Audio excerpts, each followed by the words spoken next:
And let's just see what. Yeah, this. All right, welcome everybody. It's my pleasure to once again introduce Jody Altano with Golden One Credit Union, who's going to talk to you about how your clients, because most of you are real estate agents, and if you're not, then you are probably about to become one, and you might want to get the best interest rate possible on a loan. And the reason that I'm inviting Jody and do these things with her, because she's my loan agent, if that's okay to put it that way, and I refer people to her all the time, and they're happy. And so I'm basically saying you ought to do so too. So I'm going to hide my webcam, so it'll be all you, and go ahead and share your screen and get to it. All right, let's do this. Okay, show my screen. Oh, let me actually put the presentation up. Yeah. Here. There we go. Okay, start slideshow. All right, and let me just say this to everybody. If you have questions, go ahead and type them into the chat. At the end, we'll go through the questions. If you want a copy of the slides that Jody's going over, send me $5 by Venmo, PayPal, or other means, and we'll send you the slides. All right. Okay. Yeah. I don't want any of that because of RESPA, so keep me away from any Venmo. And there's a question. Let me just answer this question, and then the rest of them will be at the end. Jody doesn't do commercial loans, but in a few weeks we're going to have a person who just does commercial loans talk about commercial loans. Right. Awesome. Yeah, I get that question a lot, but no, we just right. residential, so. All right, so we ready? Okay, so let me okay, cool. So just let me double check. You can see my presentation. Is that correct? Yes, everybody, we can see you. We can see the presentation. You're good to go. Okay.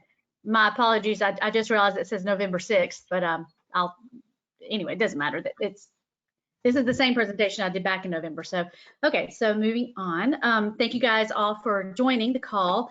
As Mike said, this is going to be a call about how to shop for the best mortgage rate. It's really geared towards consumers, but what's beneficial to you as an agent is you're going to hear from a loan officer how, how I talk with my customers about how to shop for interest rate. Obviously, I would love to do the loan for everybody I talk to, but I know that doesn't happen. And sometimes, people will go to another lender because of interest rate, and I get that. And if I'm not the lowest and I can't, do it, then that is what it is. But anyway, this is how I talk with people. So I'm hoping you can take some notes from this and kind of learn a little bit of the lingo, and then help direct your clients when you refer to a lender, whether it's me or someone else. You can, if they tell you the loan officer said this, you kind of have some knowledge in the background where you can say, yeah, that makes sense, I've heard of that, or something. So it gives you a little bit more knowledge and some more benefit to your client, because you're going to have some of this background knowledge. Okay, so let's get started. Okay, this is going to be how to get the best mortgage rate, the secrets of rate shopping. There's really not a lot of secrets, but it is something that's pretty daunting, especially for first-time home buyers. They get really worried about, where do I go, get financing, and how do I know I'm getting the best deal, and I don't know anybody, and my cousin got a 2% rate, but I can't find, all this kind of stuff. So we're going to talk about just exactly what it means to, when a loan officer gives an interest rate, how is that calculated? How do you position yourself to be able to qualify for the best interest rate? So that's what this is going to be about. Okay. All right. So this presentation is more notes. Okay. So Mike's going to send this out to you guys, so feel free to, keep it and stuff. So there's no nice, really pretty pictures, but it's just facts, right? Information. So the first question I get when someone calls me to, whether it's a refinance or a purchase, is, well, what's your rate today? Fair question, great question. It seems to be the most important question that people have, and I understand that. I typically will just give them, whatever rate I previously quoted that day for someone. But rates for an individual are very customized to each person's individual profile, if you will, credit score, loan to value, property type, even zip code. So where you're purchasing, Georgia, where I'm from, there's going to be a little bit of a different interest rate for the same profile as California, so on and so forth. Hawaii versus New York, Texas. Every place is a little bit different. So there's a lot of factors that go into giving someone an interest rate. One of the other parts of when someone calls me and asks for an interest rate is I try to always tell them, this is what's the rate today. But if you don't have a contract, which most of the time they don't when they're calling me, it's beginning preliminary stages, then the interest rate today doesn't really matter, right? We all know interest rates change every single day. So if whatever I quote today, next Friday, probably be a little bit different, maybe a little bit higher, maybe a little bit lower. So starting when to rate shop, okay, going back, I know people are going to call and ask me what's the rate today. That's fine. I'll answer that question all day long. But then I'm going to talk with them about when should you actually be rate shopping, okay? Especially purchasing. Refinance is a whole different ballgame. So this is geared towards purchase. The most important question that should be being asked is, do I qualify? Can I even get a loan? What are my ratios? Is this even possible? So instead of saying, oh, what's the rate, and then trying to pick a lender to go with based on the rate the day that doesn't even matter, let's talk about and let's focus on qualification. Let's qualify your client, make sure that they can buy a house, and then we can get into rates.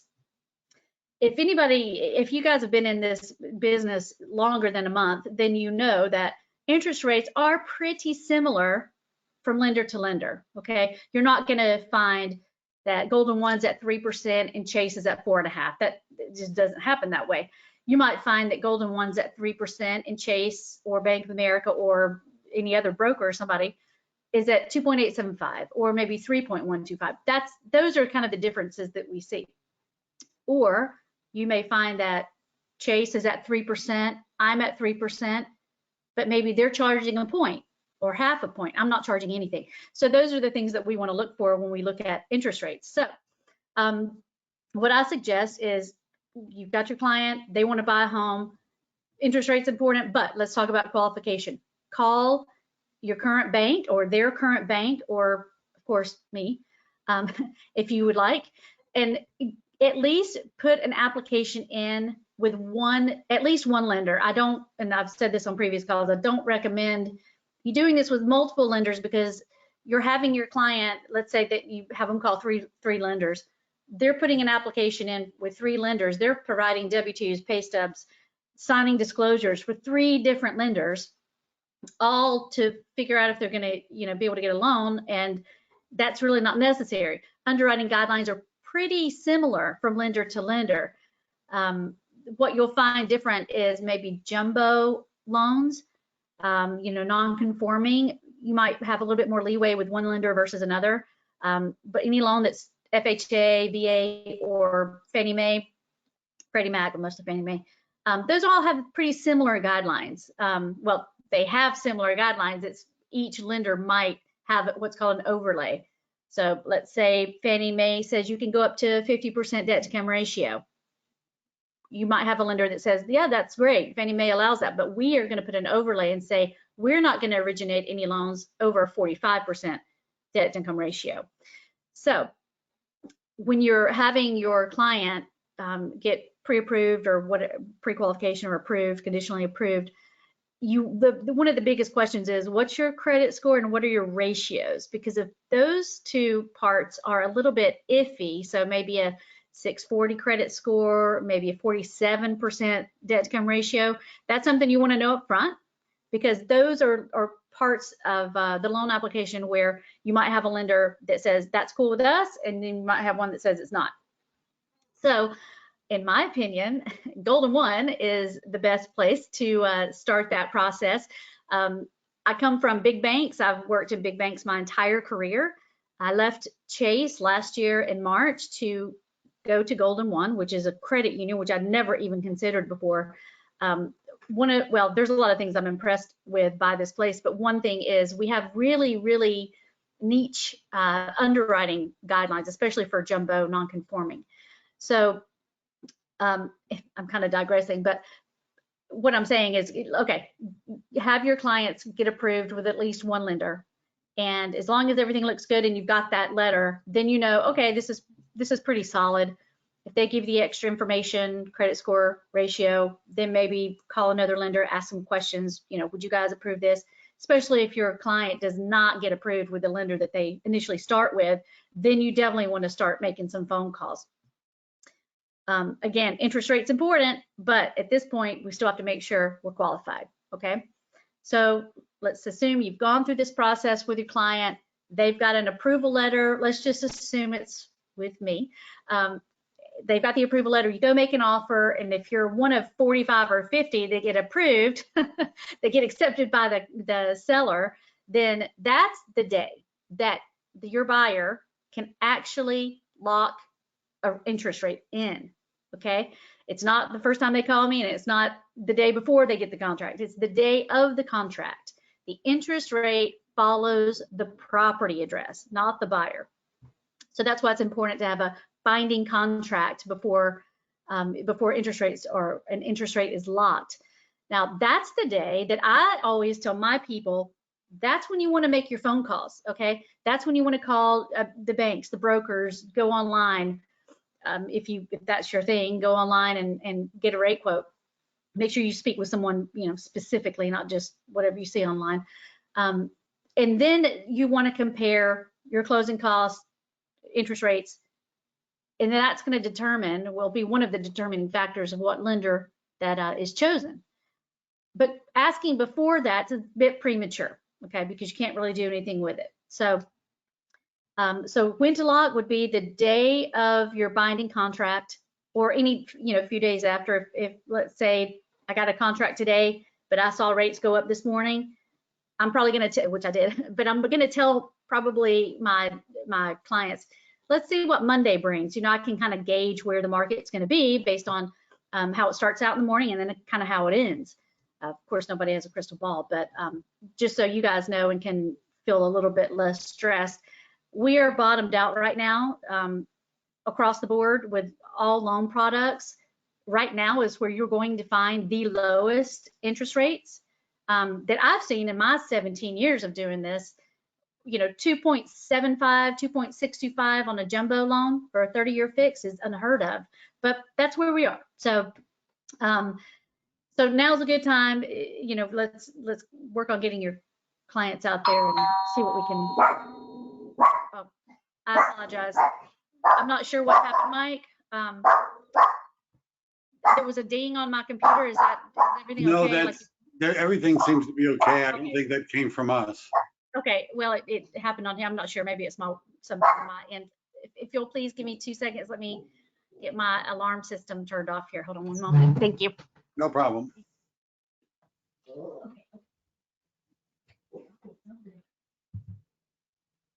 I see a lot of dogs and hear dogs in the backgrounds on these things. It's the way it is. Okay. All right. Yeah. Okay. Okay. I'll just try to keep going. Okay. So when to lock, day of binding contract, call at least 3 lenders, get quotes. And then what I also recommend, and I have done this before and I'm happy to do it every single time, is I will look at loan estimates or closing cost worksheets, even if it's someone that's shopping, you know, against me. That's fine. None of that bothers me. I'm happy to do it. And I will tell you and your client, I'm sorry, but this bank is better than me all across the board. They can do the loan. The ratios are great. Credit's great. I can't beat this interest rate. So that's who you're going to need to go with. Like I said, I've been doing this a very long time, and it's important to me for my clients to do their due diligence, and also my real estate agents, make sure that you're helping, you know, direct them to the best place for them to get their financing. And I'll be the first to tell them I can't do it. But with that said, we're all, most lenders, like we're all really, really close together right now with pricing. So it's not as big of an issue, but who knows what the future will hold. But I'm happy to provide that as a service, even if I don't end up closing the loan, no problem. One of the links I put on here is how to read a loan estimate. I'm not going to go through it with you guys. I would assume a lot of you probably already know how to do that, but if you don't and you want a little bit of extra info, or you want to direct your clients to this page, you can. It's the CFPB. The link is right there in the PowerPoint presentation, and it takes you exactly to a loan estimate. As a matter of fact, I will actually click on this because I do want to show you one part of this that is a little bit, I don't know what the word is. I want to say annoying, but this part of the loan estimate is where I get a call 99% of the time. Once I submit a loan application and we lock the loan estimate goes out to the borrowers, and then they call me. Closing costs $17,000. What? You told me it would be, $3,000 or $4,000. What's going on? So this is the part of the loan estimate that drives that question constantly. And let's see, can you guys see this okay? Mike, can you see it? Is it big enough? Yes, it's fine. Okay, perfect. So right here, okay, the first part of the loan estimate here, it gives you all the basics here. At the very bottom here, it says costs at closing, estimated closing costs. And it gives this big number here, $8,054. Of course, this is a sample. Now, that's where people look, and they don't tend to read anything past that because they're shell shocked and they're upset, and they call me. So then I say, okay, let's read the fine print here. Right here next to it, it says includes $56.72 in loan costs, and then anything after that is going to be other costs like prepaid items, setting up an escrow account, lender credits if that's provided, things like that. So when we look at what the actual closing costs are, it's actually $56.72, but people do get a little bit upset when they see that. This next page gives all of the breakdown of how those numbers are calculated. So for me, when I'm talking with someone who's like, Jody, you told me it was this, and I'm looking at this huge number, I direct them to page 2, and here's your $56.72 right here, total loan costs. Everything else over here are the prepaids, days of interest. So those aren't really a cost to close the loan. It's what they would pay no matter what lender they're going with, prepaids, taxes, all that stuff. So anyway, just keep that in the back of your mind. So should we work together and, I send out a loan estimate to one of your clients, you referred me, and then they call you upset, say, hold on, give Jody a call, because that's what you're seeing is not quite how that's calculated. Okay, it'll just relieve a lot of stress for you and for your buyers, for you to know that up front. Okay, so back to it. All right. Ooh, my apologies. Okay, factors that determine interest rate, super important. FICO, of course, we just mentioned that. FICO, every lender out there pulls 3 bureau reports, TransUnion, Equifax, and Experian. And the rule of thumb is you always take the middle score, so not the highest, not the lowest, the middle score. That's what your interest rate is going to be calculated by, is that middle score. If you've got 2 borrowers, then it's the middle score of both borrowers, but the lowest one. Yeah, I know that doesn't really sound fair, but that's the nature of the beast. So it's going to be the lowest of the middle scores of both borrowers. And I have had this happen more times than not, where one person might have a middle score of 780 and the other has 620, and it's terrible, but it's going to be based on 620. So if I don't need that person on the loan, I don't need their income, usually we just take them off and we go with a higher credit score for better pricing. There's really no need to be on the loan if you don't have to be. Okay, if I don't need your income, it's not going to make sense. You're going to pay a lot more money for it if you stay on there. So middle score is used. What you could have your clients do if they want to do this before they call a lender is check out their credit score. Now, credit scores, there's lots of different models that the bureaus use to calculate credit score.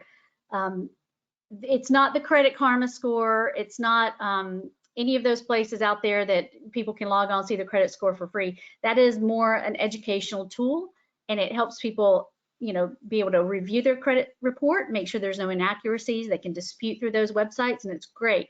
But it's not going to be the score that I pull.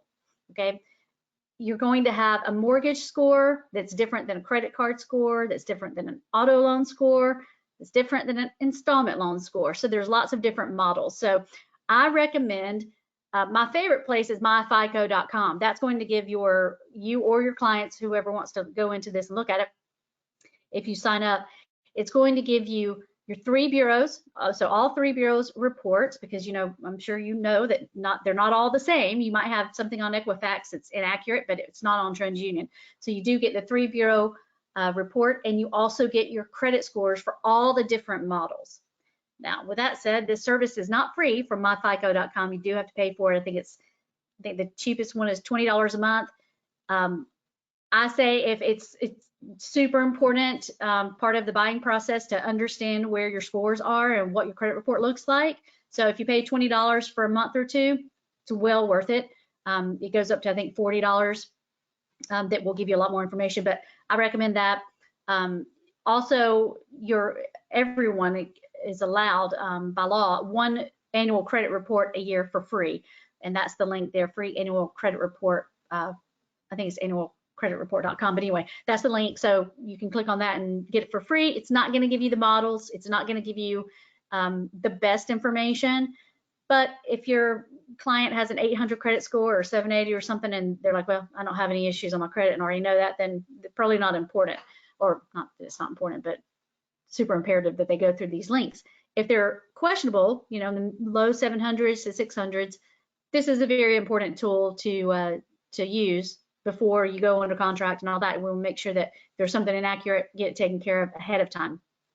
Lenders used to be able to do credit rescoring, but that's really not allowed anymore. So, you know, if I had someone before that has 620 and I said, well, pay off this credit card and it should go up, we would do that and they'd get a 640 and we'd be great. We're not allowed to do that anymore. So, unfortunately, but so use this tool ahead of time. All right, so credit score is one of the factors. Loan to value is another factor. Down payment percentage, so 5% versus 20% to 40%. Those are all going to give you different pricing, different interest rates. Okay, so obviously the math is the less money you put down, the higher risk to the lender, therefore higher interest rate. So would love for you to put down 20% just because the pricing is better. If you can't, then, you know, we'll go with it and kind of see where we are. A caveat to this is that Golden One actually does what's called 80-10-10s. If you guys have been in this longer than 10 years or so, you know that those were super popular back in the day. Actually 80-20 is where they put any money down. Those don't exist right now, but 80-10-10s do for us up to 1.5 million. So if you've got a jumbo customer who it's like, yeah, I've got, you know, 150,000, but I don't quite have 300,000, then what we'll do is go in with a second mortgage of 150,000, that difference, give them an 80% first, a 10% second. Of course, they put down their 10%. It avoids mortgage insurance, and they also get pricing based on 80% loan to value, not the 90. So that's actually pretty awesome. One of my favorite things about Golden One, and I do a lot of these purchases every month with the 80-10-10s. People love it. 85-15. Yeah, 85-15, sorry, is also popular too, but the minimum is 10% down for jumbo. Okay, so that's another factor in how to determine interest rate. The loan type is also another factor that determines interest rate. FHA versus conventional, completely different interest rate, different pricing, everything with that is different.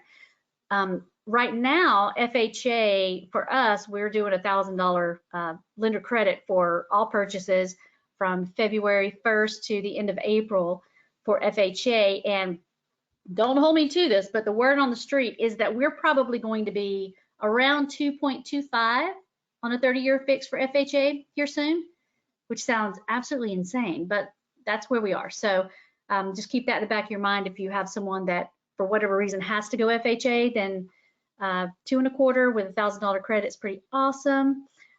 Interest rate's going to be a little bit different with that one versus conforming high balance. I've got those numbers here. As a matter of fact, forgive me, I might need to update those for the 2021 loan amounts have changed a little bit. They've actually improved. So across the board for conforming high balance and non-conforming, depending on the county that you live in. Okay, so non-conforming typically in the past has carried a higher interest rate than conforming. So I'll get calls still that say that people are like, oh, I don't want to have a jumbo loan because I've heard the rate's a lot higher. It's actually not. 2.75 on a jumbo loan is definitely, actually, it's right in line with conforming. So that's really not a worry you have to have anymore. Well, for now, I don't think that's going to change in the foreseeable future. FHA and VA, I just mentioned FHA. Right now, Golden One does not do VA loans. We're trying to. We were supposed to have it on board last year, but then COVID hit, and we had to kind of scratch that for a little while and kind of scramble to how do we continue to lend in this environment. So we put that on hold. Probably going to come back or come to us sometime this year. Another part of the interest rate determination is your loan term. So this is all about risk to the lender, 30 years versus 10 years. So we're going to give you a loan for 10 years, then that's a lot less time we have to worry that you're going to potentially default. So you get a lot better interest rate the lower the term, okay? However, again, 2.75 on a 30-year fix, I don't think anybody should complain about that. It's pretty awesome.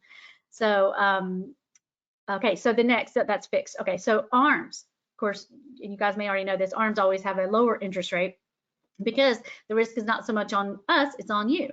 So you benefit that way by having a 10-year ARM or 7-year ARM, or even a 5-year ARM if you if your client wants to go that short. I don't really recommend it. Honestly, with every person I talk with that wants an ARM, I'm really trying to get them convinced to do a 30-year because the rate is so much better and you have no risk, no risk that in 10 years, 5 years, or however long, what if we're at 4.5%, 5% on a jumbo loan or any loan really, the risk is just not, the reward is not there to outweigh the risk of going on an ARM. So I'm not finding those super popular right now. I'm not really recommending them, but if somebody wants it, then, of course, by all means, I'll do that for them. But just keep that in mind. 2.75 is where we are, where we've been. I don't think that's going to change much on fixed rate loans. So let's try to work on that. It's also easier to qualify for a 30-year fixed or any fixed loan than it is for an ARM. Occupancy. Okay, owner occupied. Again, determining interest rate, it's really about the risk to the lender. What is the least occupancy type that's a risk to the lender is owner occupied. So if you're, you bought a house, you live there, if you've experienced some type of financial hardship, chances are you're going to try to figure out how to make it work, right? Not lose your house. But if you've got an owner occupied home and then 2 investment properties, what are you going to let go of first? Investment property. Okay, so investment property always carries a higher interest rate. Second home, vacation homes, all over the country typically carry a higher interest rate. But right now, I just priced one yesterday. I'm at 3.125 on a second home, jumbo loan, $900,000 loan amount on a second home. So it's really not super, super high. It's actually pretty good. It's where we were owner occupied a year ago. Investment's really where you're going to get a higher rate. Property type, single family home, always better interest rate than a condo, duplex to quad. That's where you're going to get hit the worst. The worst pricing that you'll ever see is going to be on investment property, 2 to 4 unit. That's just always going to be, it could be even 1.5 to 2 points higher, unfortunately, but it's because of the risk factor. Townhomes, depending if they're deeded as a condo or fee simple, then, probably not much of an adjustment there. But the single family home and townhome that's fee simple is usually the best pricing. Okay, all right, so I know I'm going through a lot of stuff. There's just a lot of stuff to talk about when it comes to talking about interest rate, because like I said before, that's the question I get the most, and right off the bat. So it's important to know all of the factors that determine it. So it's a lot of information, but it's going to help you guys be a lot more knowledgeable in this area. Then you'll also help your lender, kind of guide your buyers to maybe calm down a little bit and relax, and let's understand how this process works, and don't panic. Okay, all right. This is going back to, and I should have probably clicked on this when we talked about FICO. This is just a little bit more information about how to determine or understanding your credit score. This is from myfico.com. So this is just for reference for you guys. You can see the little chart on the circle here on the right. It tells you about how your credit score is calculated. With that said, I don't believe in my history that I don't looking at credit reports every day, all day long. I don't think that the bureaus are quite fair. I'll have someone that has a 720 credit score that has never had a late payment. Their debt-to-income ratio is super low. Their credit utilization is low. Maybe they've had credit for 10, 15 years. I'll have someone with the same type of profile, but maybe had bankruptcy 10 years, or not 10, but maybe 7 or 8 years ago with a higher credit score. You know, it is what it is. I wish that there was more that we could do to get FICO scores, I think, a little bit more fair, but no one's going to change that based on my opinion. But that's another reason it's good to check this stuff out before your client or you start shopping for interest rate. All right, another big question I get when it comes to interest rate is discount points. What are they? Why do you pay them? I think a lot of thinking is, and this might come from years ago when discount points, unfortunately, didn't really do anything for a buyer except pad the pockets of loan officers, and that's just the truth. I got in this as a full-time loan officer on my own in March of 2008, so I was never part of that in the industry longer. But anyway, I was never part of that that belief system where you give somebody 6% interest rate, charge them a point on the front and a point on the back, and then that loan officer is making 10 times what they should make on that loan. So it's the CFPB came in after Dodd-Frank and all that, and really they got rid of all of that overages and all of that, and it's so much better for consumers. I love it. I always thought it was unfair. I actually almost got fired once because I told a borrower for the loan officer I worked for that rates went down. I said, oh, rates went down this morning. Let me ask him, where you are today. He found out I said that. He was upset because he didn't actually lock her loan. He told her he did, but what he was doing is trying to get a lower rate. I'm sorry, to get better pricing for himself, not for her. So I didn't get fired, obviously, but I almost did. And I thought it was incredibly unfair and it was wrong. And that was one of the moments I decided, I got to step in here and see if I can do this myself, because it's just not the right thing to do. So now discount points are strictly and only by law allowed to really determine an interest rate. So the more discount points you pay, the lower rate you get. Discount points are actually considered upfront interest. So you're paying a lump sum at closing to have a lower interest rate through the life of the loan.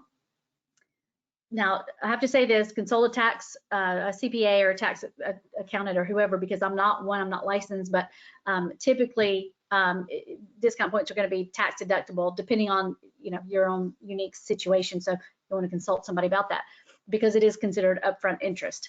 Does it make sense to buy down your interest rate? Sometimes it does, sometimes it doesn't. I tend to go to what's the rate at par, or what's the rate for free today. That's what par means. Your interest rate at 2.75 is at par, it's free, then take it. Don't pay thousands of dollars because nobody knows the future. You don't know, or am I going to be in this house 5, 7, 10, 15 years? Or, am I going to, be here for 30 years? No one really knows that. The average is around 7 years that people buy and sell. Maybe not quite in California. It's a little bit different here, but I tend to not like for people to pay discount points. If someone says, I want to do it anyway, then that's by all means, it's fine with me.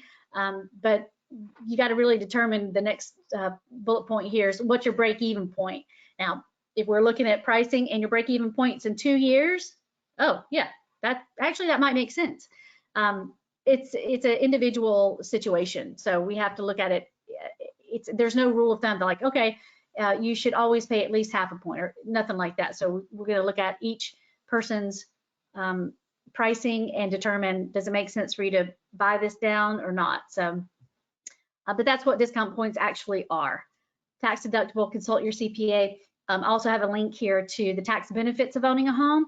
This obviously is for your clients, but also for you if you want to kind of figure out, okay, does this make financial sense? You will have clients that they're not emotional when they're looking at a house. They're literally looking at it as, as a financial transaction, and that's not, they're not going to really get into much more than, does this make sense financially for me or not? Of course, you're not going to run across as many people that aren't emotional about it, but you will find some. I have one right now, a guy, and it's been 4 years I've been working with him. He still hasn't purchased a home because he can't quite work out the math. So it does happen, but there are tax benefits. Of course, that might change a little bit now with the new administration. There's talk of pulling back some of the tax laws that were changed in 2017 by the previous administration. We'll see. You guys will find out that about the same time I do. But this link here is pretty good. It's from NerdWallet. Great site that I like to use. I'm not going to get into the benefits of Golden One right now, but there are benefits to becoming a member. I have to put this in here because it's important for you guys to know the difference between a credit union and a bank. So this will just be here in the back of the presentation for when you're ready to kind of dig deep. High level is credit unions are nonprofits, so they're more community driven, community service driven. So, we're out there to provide home financing to better our community and enable people to become homeowners, not to make profits for shareholders at big banks, okay? So we're not, that's not part of our model. And if we do make a profit, and this is true for every credit union, at the end of the year, that the profits are then returned to the members in the form of an annual dividend, okay? So that's very important to me. It also speaks to what's the motivation behind what I do and what's the motivation behind the company I work for. And after many years in working at big banks, hands down, no questions asked, I love the credit union model. Golden One I love, but if you have loan officers at other credit unions, give them a call and talk with them about what they have, what products they have. Ask them what the interest rate is. No, I'm kidding. Well, I mean, you can, but anyway, okay, so that's enough about that. This is just other benefits there. Okay, all right. So that kind of concludes a little bit about how to shop for the best interest rates, kind of the secrets behind it. I don't really want them to be secrets, so that's why I'm sharing all of this with you guys. So we all need to understand it. Everything needs to be transparent, and we all need to understand, when you get an interest rate from a lender, how is it calculated? What's going on here? How can I better my situation?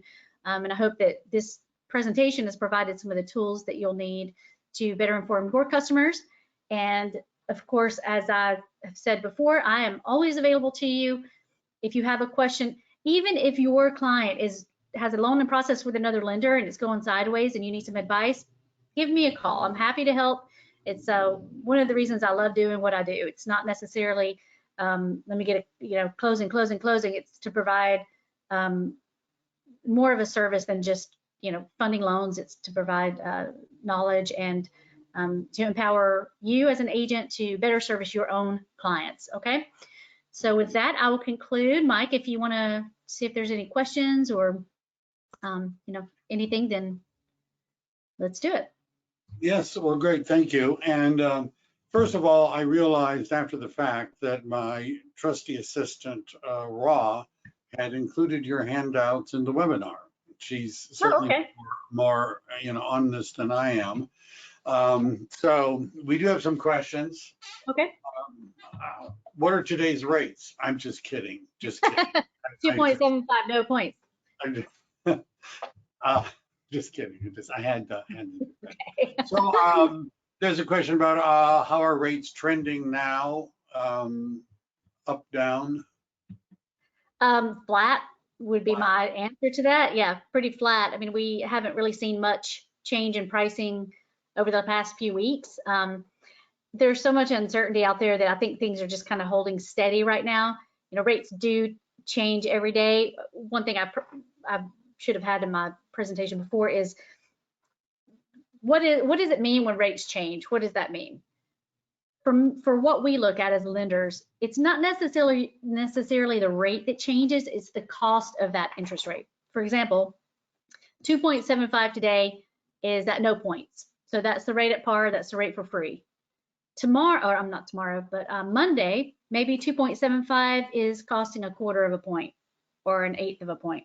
That's what changes.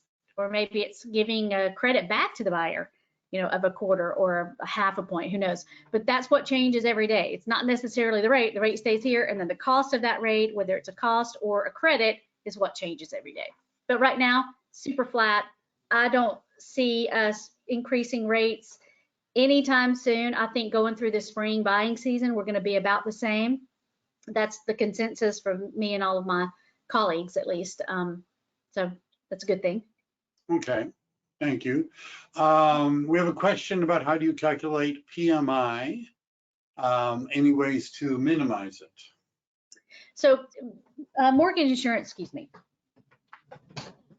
Mortgage insurance is calculated, let's just go with conventional, there's a factor that is calculated based on credit score and how much money the borrower puts down.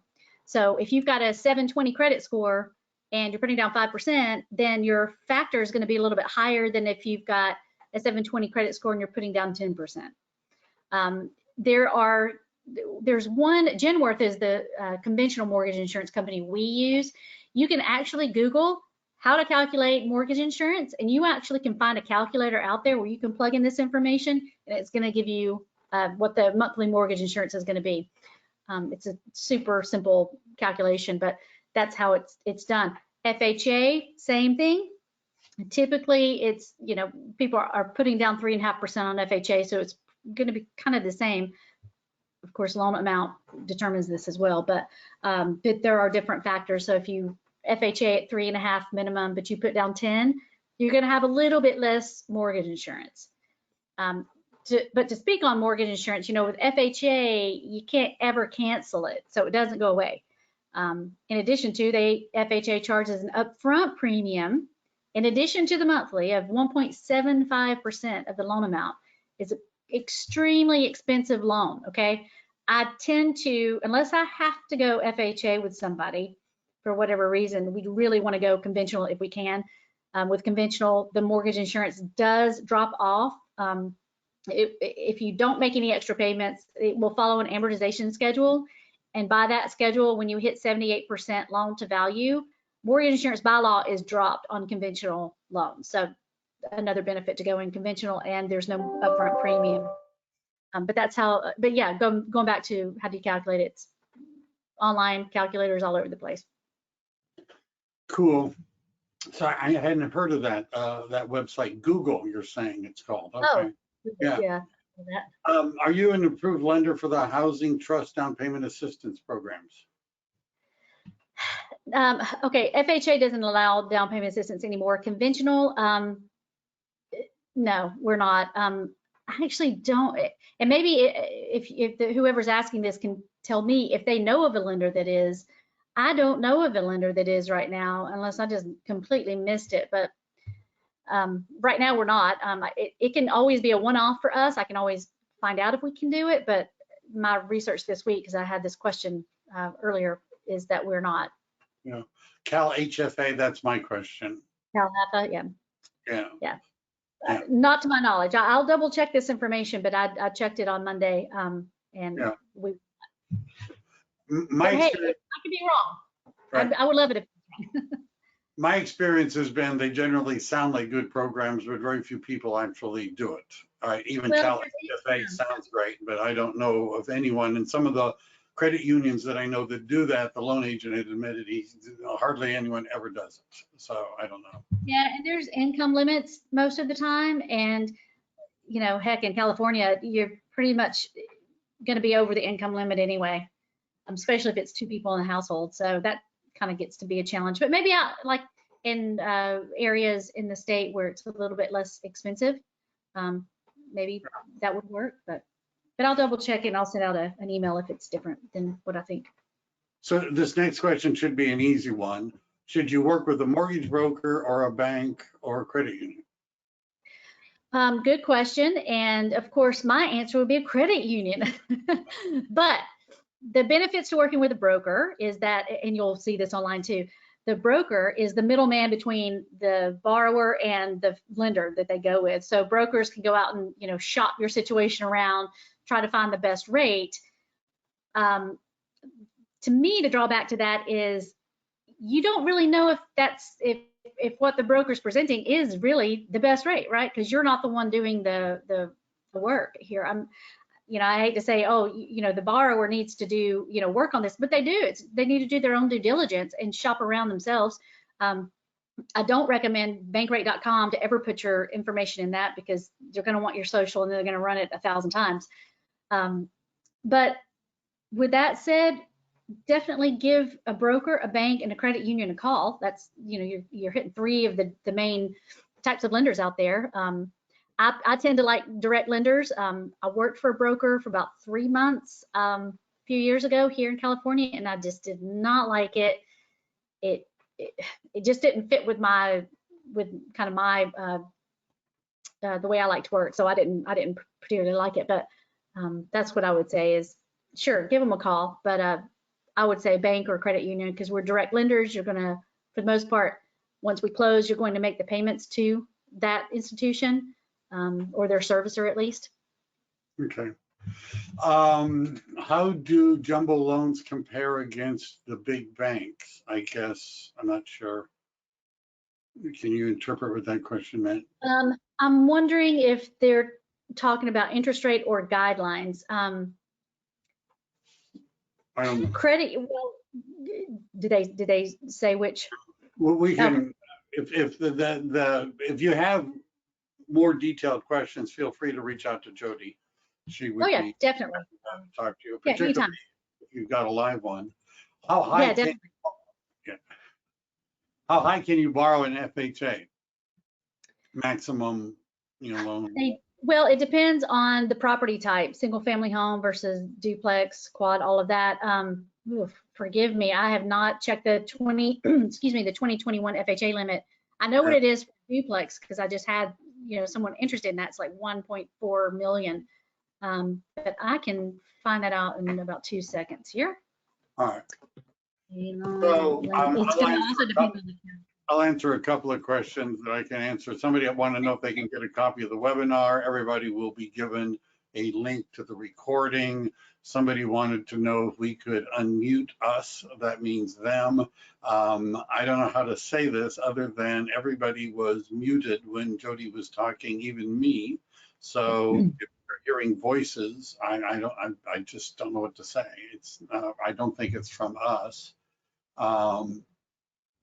The quick answer to the FHA question: the limit for FHA in Santa Clara County is $822,375 for 1 unit, up to $1.581,750 for 4 units. So, but again, you can Google it and it'll tell you, boom, right away what the limit is. But that's what it is for 2021.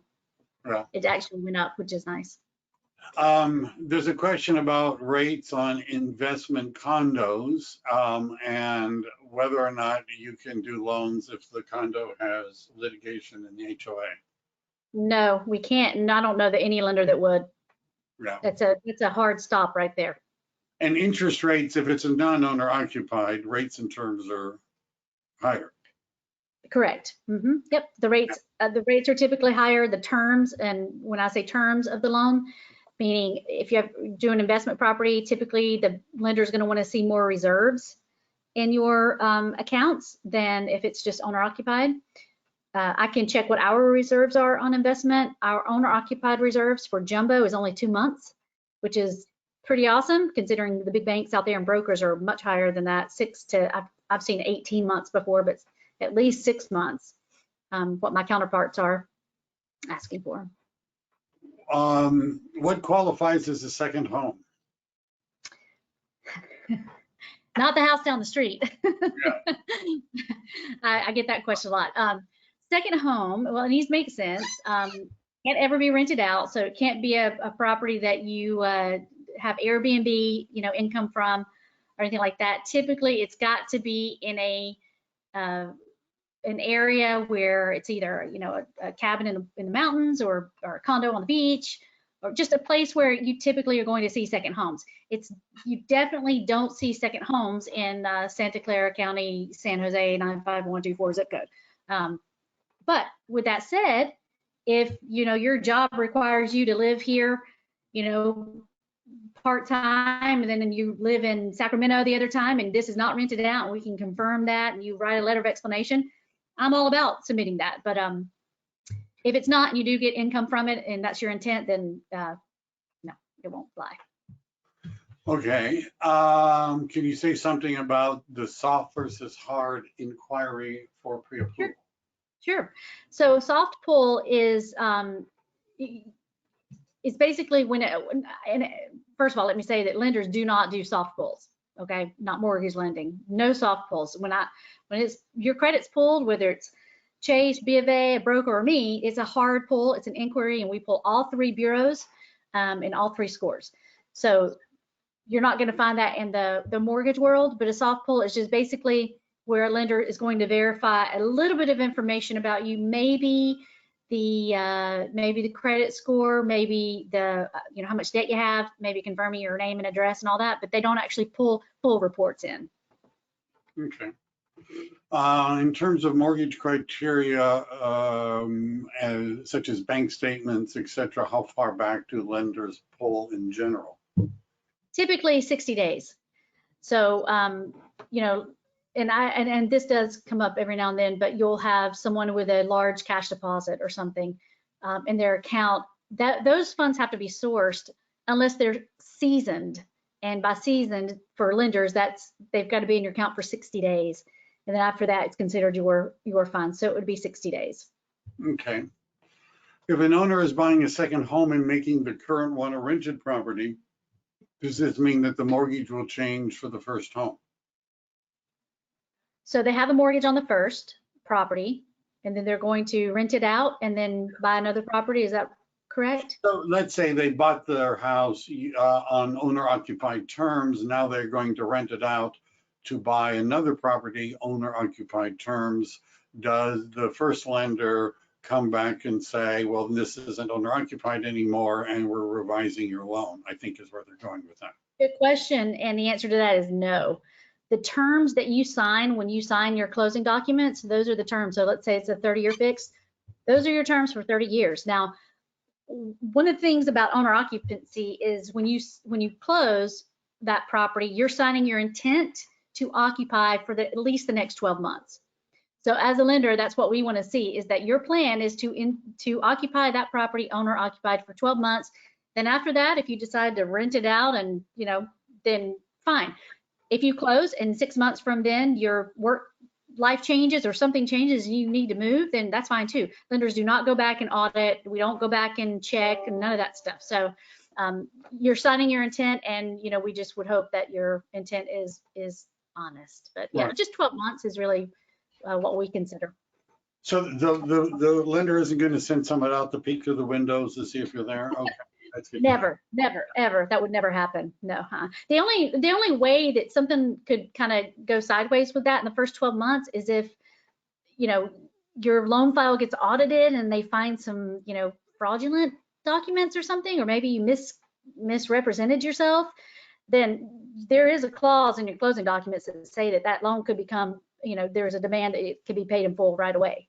Yeah. But 17 years in real estate, I've never seen that happen. So, Right.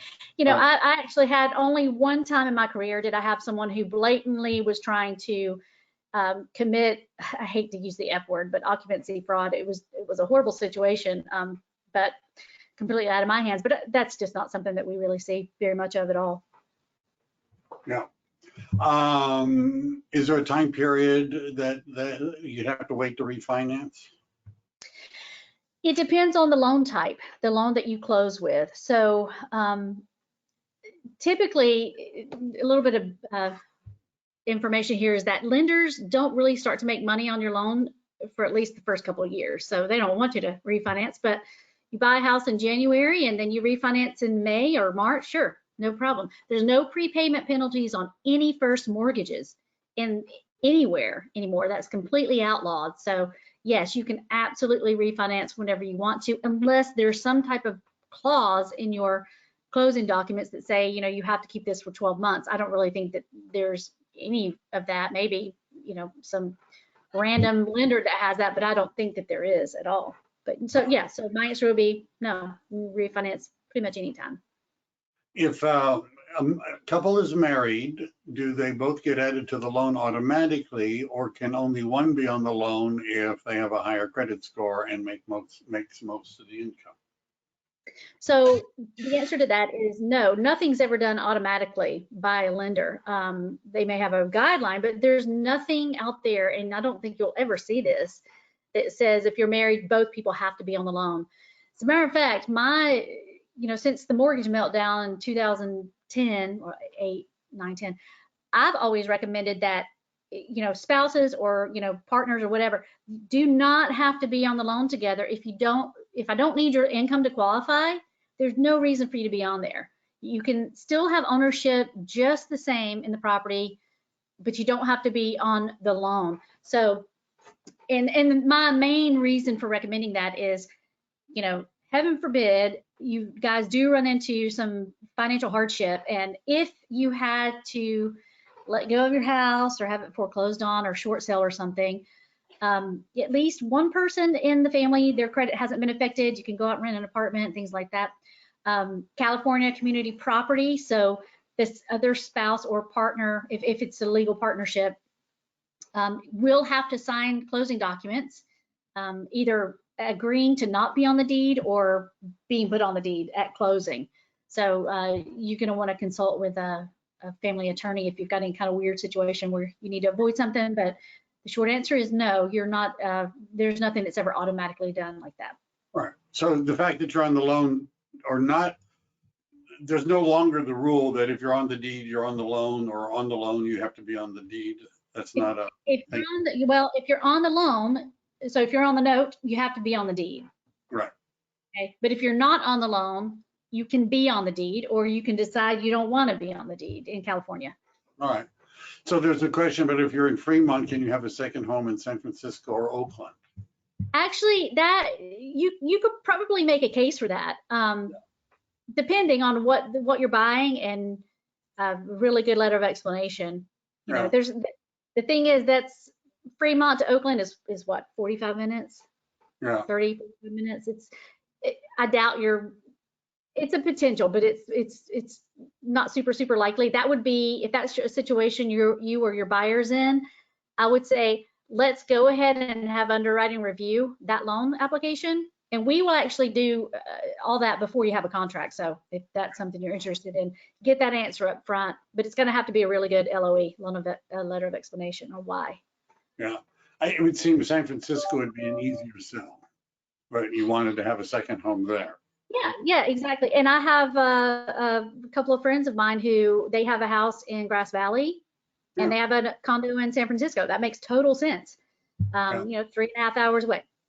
Fremont to Oakland, maybe not. Yeah. Is the loan process any different when the buyer is an LLC? So yes and no, because lenders don't lend to LLCs, not traditional residential real estate. You have to be a person, and an LLC is not technically a person. So yes, it's different, and no, it's not, because we wouldn't do it. But the income of the LLC, if it's solely owned, would be used in qualification. Yes. Right. But they just don't. The LLC doesn't sign the note. Correct. Yep. If you own an LLC, then we're going to get your tax returns and use every bit of income we can. Absolutely. It's just not the note. The deed doesn't have it in an LLC. Do you do out-of-state loans? I don't. I have a federal license, but I only originate in California. Okay. But I've got plenty of people that can, if anybody needs something like that. Well, we've reached 2 o'clock, and that's the last question, and I have to show property across town. So I'm going to call it. If you guys got more questions, reach out to Jody. You've got a copy of the handout. It's got her contact information. Especially if you've got a buyer who's itching to get going, give her a call, and, you know, look forward. Yeah, and I do want to say, you know, my cell number is on there. Call, text, email me anytime you need. I always say, Don't ever go to bed stressed out about something or with a question when it's something I can probably answer really quickly. So don't hesitate. Weekends, evenings, don't hesitate to reach out. All right. Thank you very much, Jody. Thank Great you guys. having I you. appreciate it. Yep. All Y'all right. have a great weekend. Okay. Bye. Be safe out there, everybody. Okay. Bye. Bye.